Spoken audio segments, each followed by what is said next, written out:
Bir kişinin anası dünyasını dəyişmişdi. Yuxuda anasını gördü.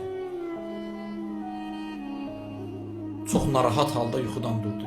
Xanımını səslədi. Gecənin bir aləmi. Gözə dünyasını dəyişmişdi anası. Dedi, xanım, anamın adından ehsan verirsən? Dedi, bəli.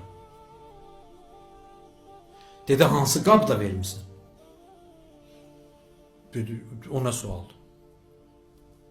Yəni, xanım da nə gözləyir? Kişi buna bir çox sağ ol desin də anamın adından ehsan vermişsən. Deyir, hansı qabda vermişsən? Dedi, o nə sualdır? Dedi, bilmirəm. Anam yuxuma gəldi. Dedi ki, oğlum, göndərdiyim paya görə çox sağ ol. O ehsan çatıb.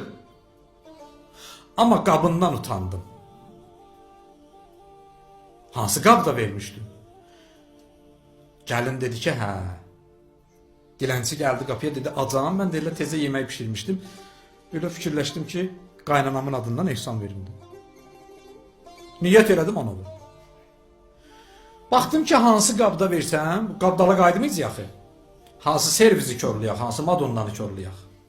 Say azalır axı. Deyir, ora baxdım, bura baxdım, bir qab tapmadım ki, yemək tökün verin buna. Hamamda bir dəmir qab ki var idi, ona su tökürdük.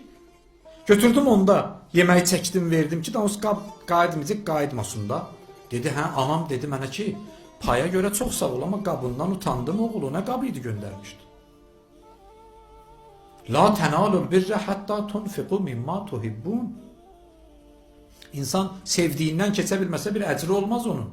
Hətta kömək edirsən ha. Həzrət Əli əleyhissalam buyurur, elədiyin köməyi səndən kömək istənilmədən elə.